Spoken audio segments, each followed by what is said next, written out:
ผู้บ้านของชาวอีสานนั้นมาถล่มสุดแสนอะไรองค์พระธาตุพนมก่อนนี้เคยกราบก้มกลับมาถล่มจมพานสุดท้ายจะเข็นแบ่งหน่อยผู้เบาไปเด้มันก็จบยากจะน้องไม่ยายมาจากเกิดวันที่11 สิงหาเมื่อตอนเวลากะเอ้ยเรือสนั่นละตายเพื่อกะนำมาลมจำสะบัดจนพะเนนทั้งวัดต้องตื่นภาวะโอ้อาที่ดังวันพระสังฆาลาพาได้บัญชาอาญาโทษกันที่เห็นโง่เอาแต่ข้าปันเอาแต่ห้ำมันเลยล้างทางชีวาเพราะมาเกิดแต่ผู้บ่าวบ้านเฮาเลยสิบ่ได้ผัวไปนะจึงขายสายฟ้า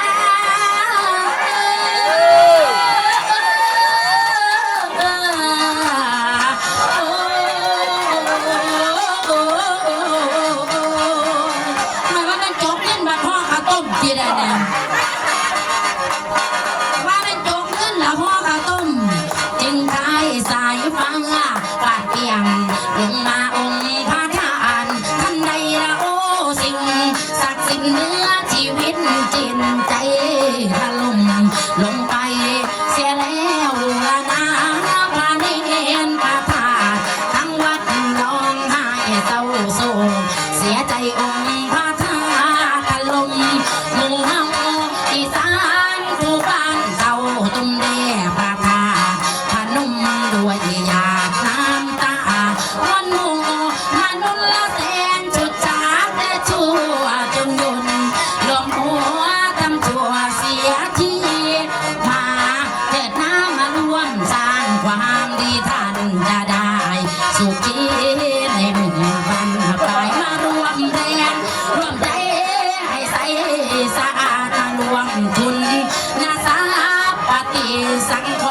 รณ์สร้างสรรค์พระธาตุสร้างสรรค์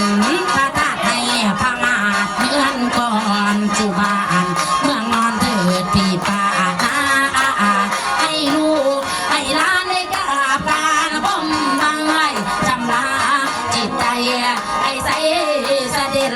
ให้ลูกได้รู้ว่าพริกขี้หนูนี่เป็นใจเด่นเอียงเพชรลาบชาติชีวา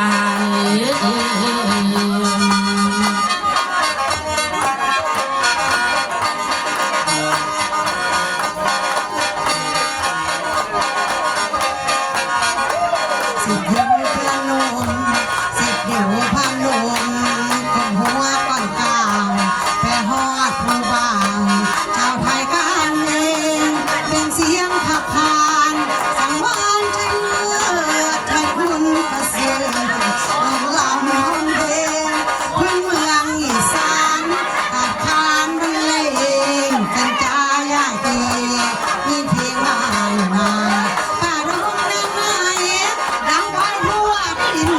นกน้อยหาดบินขึ้นลมหากำลังเรียนรอเพราะความเมตตาผู้ป้ามาผู้นานผู้ทีปีแล้วผ่านมาเป็นอายเอื้อแฟนยังไม่เบื่อหน้าตายสุขีเอาเสียงลำหอกตอบแทนคนหนึ่งตลอดที่เพียไม่มีลืมเลือนดุดเดือนทั่วฟ้าดังป้าผู้น้อย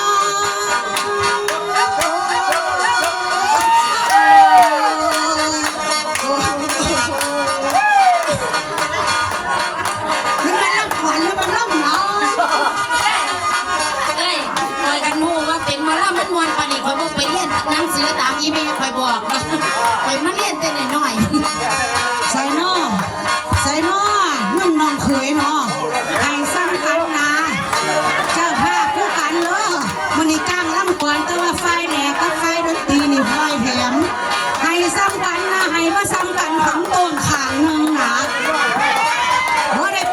คุยเจ้าภาพก็เลยดังคักนั่งเน่ปีใหม่ให้ไหลมาเรื่อยมายิ่งจบไหลแต่เฮงมาเป็นกอบเป็นกำให้ท่านมาให้แม่เฮาให้น้องให้นุ่งให้ผู้สาวจังสี่วาง1,000 2,000ก็สิขึ้นมาเป็น20,000 30,000แสนทั้งน้อยก็3ตัวพ่อวอก็จะฝ้าวก็กี้ติดหำอันต้นเดี๋ยวมันจะติดของอันต้นโดดเดือนผู้ฟ้าดังป้าหัวน้ำมันชวนผู้ชามดังเจ้ามนต์สีฝันเสียงสังวานนานเป็นปีลูกพายอย่างนี้สุจีจาบันพี่น้องเขาดังขอดังน้ำและพาคุณลุงคุณป้าอย่าเมินนานขอฝากเสียงหวานลูกอีสานสัมพันธ์นำลงคงมันช่วยนิลานดอนมีคำตอบหมดลำตำนานรักวันต้องวันอย่าหันกลับมาสังวานเฉยเลยเกิดเจอท้องนารักแลสักพาตีหันมาลองลางยังไม่สว่างยังดังเลยเพื่อนก็แฟนประนีแก่ดูป่าทำแต่ใจถึงใจอยู่ในความทรงจำเสียงร้องละอ่ำมอเพลง อันนี้คิวลูกได้จังหน่อยนี่แม่ไม่ได้ปานสิคือ หันหมุนโนมุนซ้อน้ำซองหันหมุนโนมุนซ้อน้ำซองสาวบันดงเขามีบ่มีเมื่อสิบาลืมฟ้าเมื่อคืนอยากจำลมหนาวสายสั่งรอคอยอยากปล่อยไว้นานไว้